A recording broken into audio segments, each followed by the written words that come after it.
Hello students, today we will discuss the theory of kingship or the theory of sovereignty under the Delhi Sultanate. Now Ghiyasuddin Balban, 1246 to 1287, was an emancipated Shamsi slave who stood out as an important monarch in the formative years of the Delhi Sultanate. He had been part of the exalted circle of the Turkan-e-Chahalgani or the Forte. It was Balban who reimagined and highlighted the importance of a theory of kingship as an ideological bulwark that would help enhance the power and prestige of the monarchy that had weakened considerably. In fact, in the tumultuous years after Iltutmish, the Delhi Sultanate was in a rather dismal state due to the erosion of resources and centrifugal power politics which had favored the aristocracy. The Turkish slaves gained the upper hand now, ensuring that various regions of the kingdom were completely under their domination. The freeborn nobles, who had been so significant during Iltutmish's time, were completely denuded of power. All this diminished the authority of the monarch and pushed the state towards an impasse. Mongol raids in the northwest triggered a food crisis in the Punjab, and this was another debilitating factor that weakened the Sultanate. We now see Balban's rise during the reign of Nasiruddin Mahmud, who came a bit later.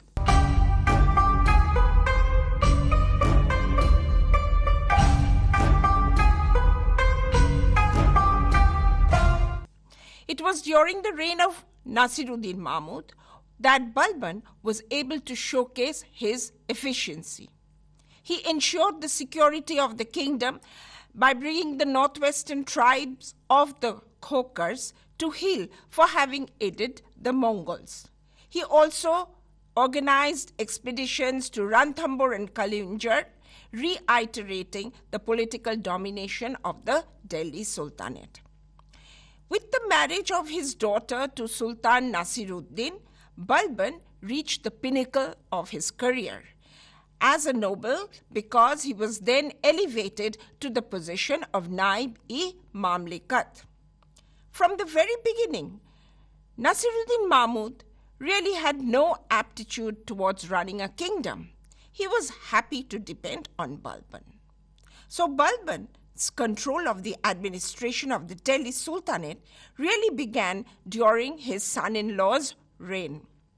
Important posts were filled up by his men of choice, from whom he expected dedication and loyalty.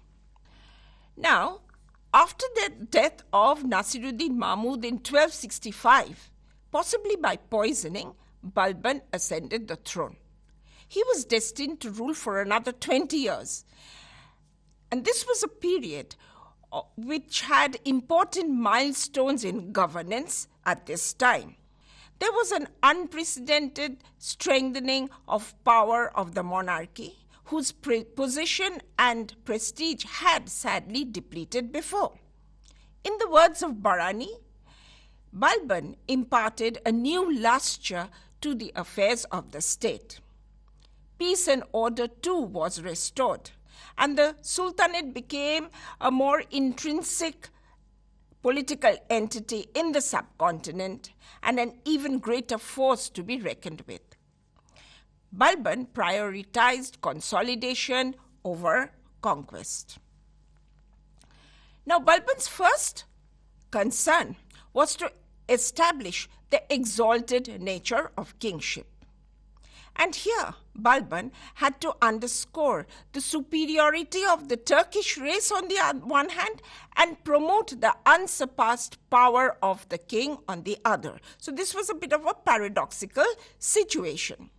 So he actually implemented a two-pronged ideology which sought to be inculcated into popular consciousness.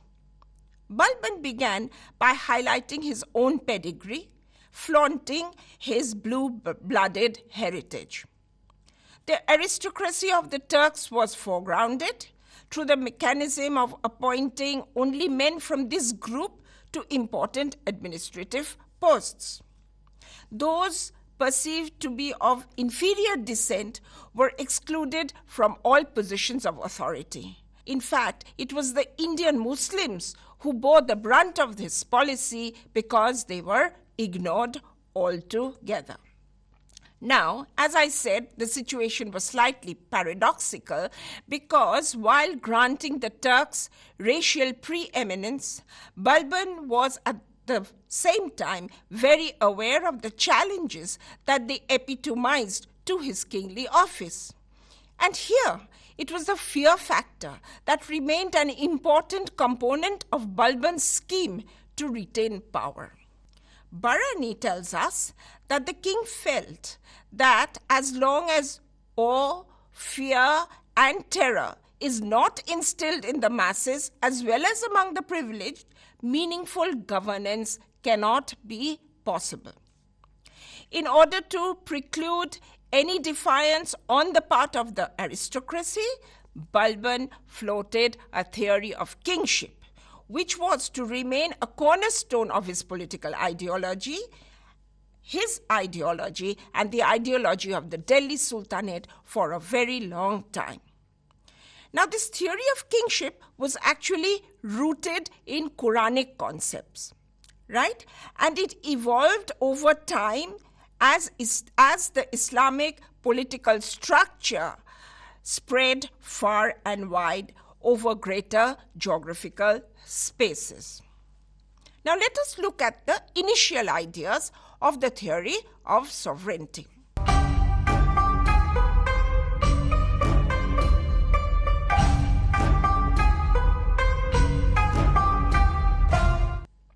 The Quranic injunction, obey Allah and those in authority among you, was the basic premise from which a theory of kingship was generated.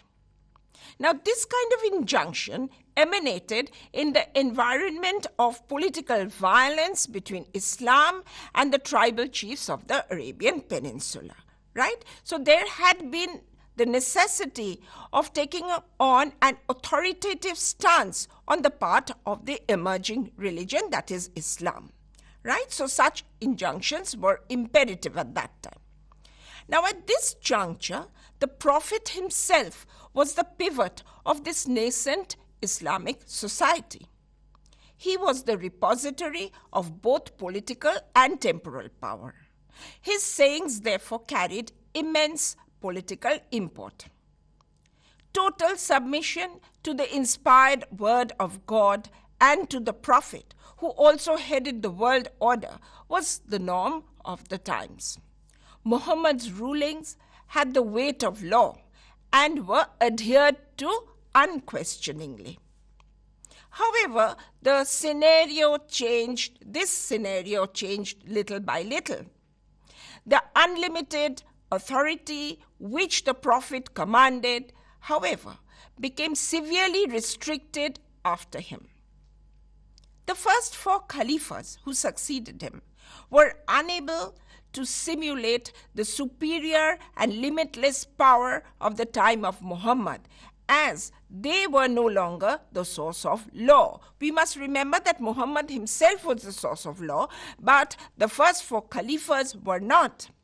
In fact, the first four caliphs could only promulgate fresh laws which they could take from the Quran and the Hadith. So they had to look to the Quran and the Hadith for legal guidance, right? So the theocratic caliphate was denied unmitigated or limitless power.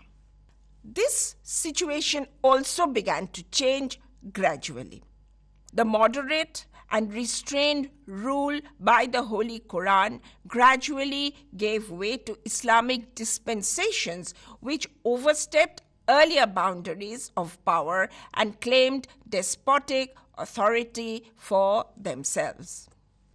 This transformation was perhaps motivated by the rapid proliferation of Islamic political domination over wider geographical spaces.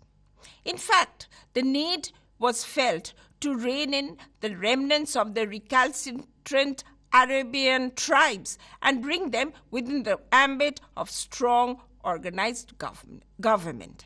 Now, the tribal democratic norms of the political disposition of Medina, where the teachings of the Quran were readily accepted, no longer existed. What was required in this new scenario of territorial expansion was a robust government and a centralized political structure. A strong theory of kingship was the need of the hour as a fundamental tool for maintenance of societal order. So there was a need for a vigorous monarchy, and even Arab political philosophers recognized this, right? A need for a vigorous monarchy with absolutist powers. These ideas superseded the work of the Muslim theologians who remained confined to Medina and compiled laws that were shorn of practicality and were completely theory-based. So in practical terms, there was definitely a need for a strong monarchy with unmitigated powers. Now let us look at Persian imperial ideas, because these had a very important bearing on Indian politics and society.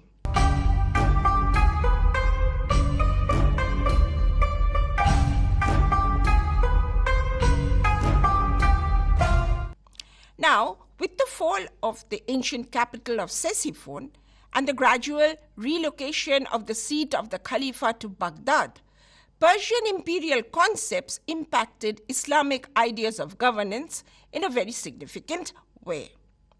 The key component of Persian monarchical theory was the idea of divine origin. The king's powers emanated from God, rendering his authority supreme. In this worldview, the monarch was the holder of absolute power. Where the subjects were concerned, the monarch was their omnipotent God, the sole arbiter of their lives and liberty. He could do no wrong and was not accountable to any mortal.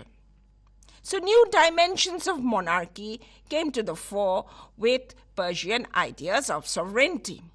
So the institution of monarchy, court life, political and administrative organizations all acquired new dimensions. Ceremonial tropes and cultural symbols expressing the exclusivity of the royal persona were constantly upheld through elaborate court rituals. Careful reorganization of political and military institutions enhanced efficiency, augmenting the aura around the monarch even further.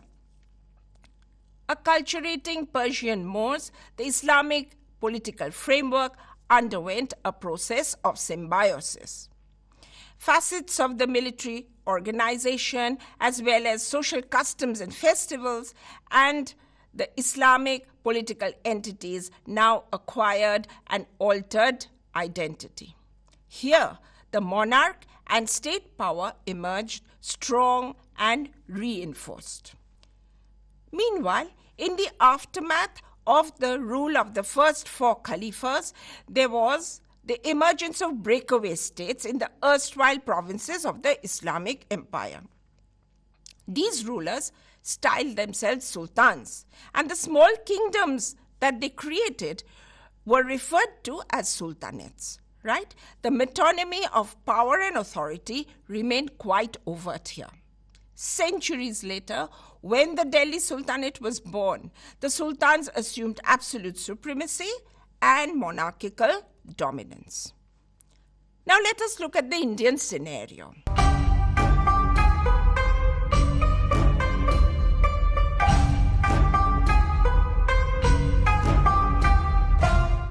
So coming back to our local potentate, we find that Ghiyasuddin Balban transformed this political ideology into practice in Delhi. His intention had always been to assume despotic powers, deify the monarch, and create an insurmountable barrier between the exalted kingly office and the subjects. The divine right theory of the Persians was a doctrine that was close to his heart, and he adopted it once he came to power. The monarch ruled by divine right and was the repository of God's grace. This was the principal idea propagated by Balban. Balban also called himself Zilullah, or the shadow of God on earth. He was above all and sundry, including the aristocracy. Now, where the nobles were concerned, Balban underscored the idea that the king was never the first among equals, but was positioned much above the others. To ordinary subjects, he was the fulcrum of their lives, the principal basis of law and right, and the sole dispenser of justice. The monarch's benevolence ensured their happiness, while his displeasure spelled doom. Obedience and unflinching loyalty to the king remained the primary duty of the people. So the people had absolutely no rights. Now, Balban assumed a forbidding personality, maintained an ostentatious court, and deliberately distanced himself from the people. The opulence of the court, with its eye-catching embellishments, the lavishly attired personal guards of the Sultan, and well-decorated horses were meant to impress contemporaries and inspire awe among the people. The spectacle of highly paid processions of Sistani soldiers displaying their weaponry preceding his convoy added to the glitter and to the dazzle.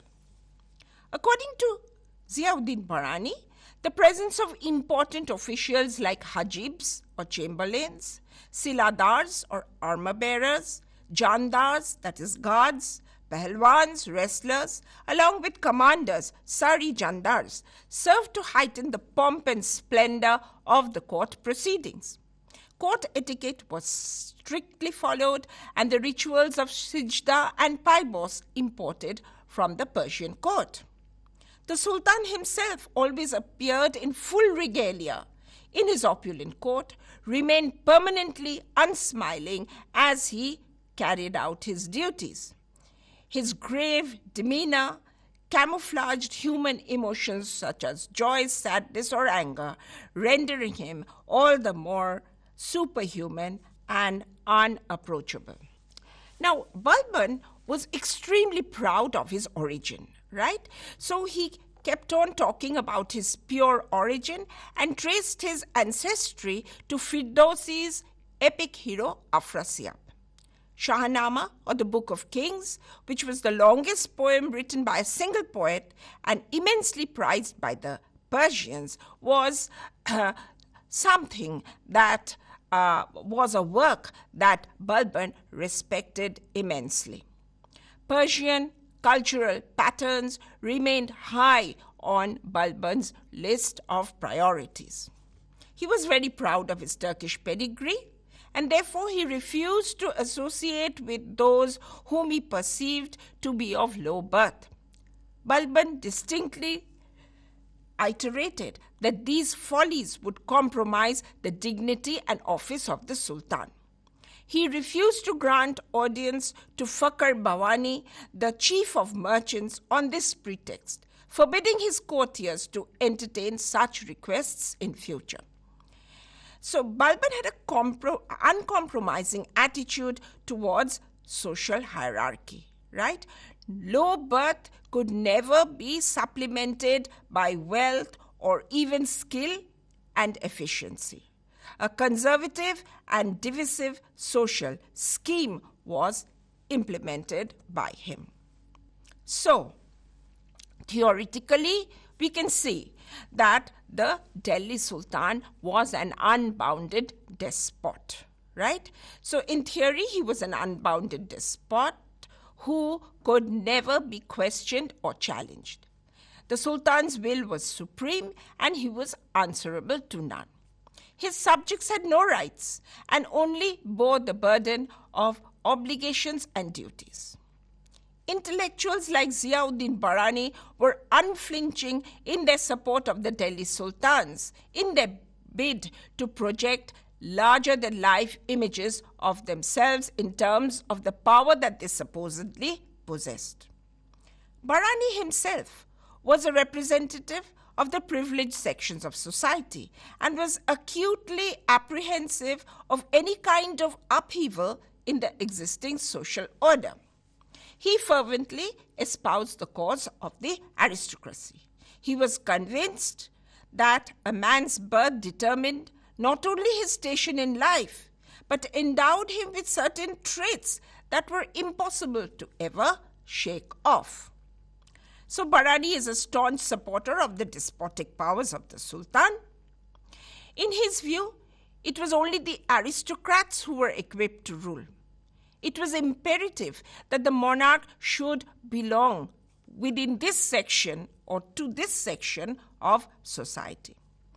Any deviation from this system, that is, any blurring of class distinctions through insurrections of any kind, would upset the balance on which society rested, according to Barani. Therefore, as I said, he was a staunch supporter of the despotic powers of the Sultan, which went far beyond the powers of the caliphs. Right? According to him, these despotic powers were essential in order to protect the Shariat itself. Upholding the fundamental principles of Islamic law was one of the bounden duties of the monarch. Therefore, unabashed exercise of despotic powers by the sultans of Delhi became the order of the day. And as I said, this was supported by Ziauddin Barani. Now, we have looked into the theoretical aspect of the concept of kingship. Now let us look at the practical aspect of governance. Did the concept of kingship, the theoretical aspect of the concept of kingship, actually exist when it came to practical administration?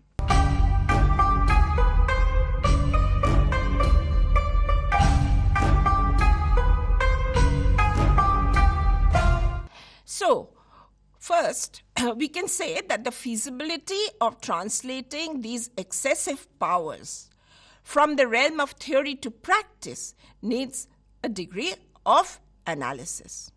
So, were the sultans of Delhi as despotic and overbearing in their dealing with their subjects as their theoretical powers allowed them to be?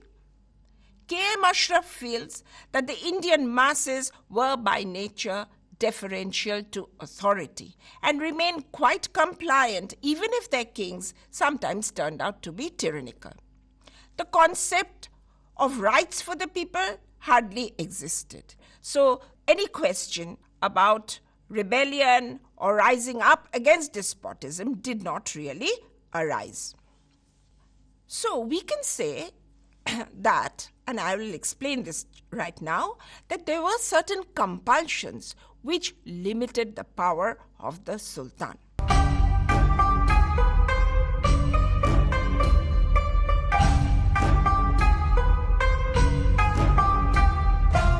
So where the medieval Sultan was concerned, there was a compulsion of organizing a workable administration.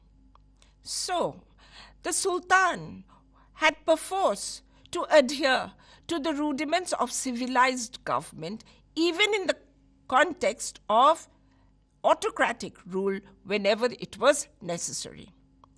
After all, the Sultan had set himself some goals. He had some goals to fulfill himself in order to retain his position and prestige as the monarch. So, what were these two goals? These two goals were Jahangiri and Jahandari. What do these words mean?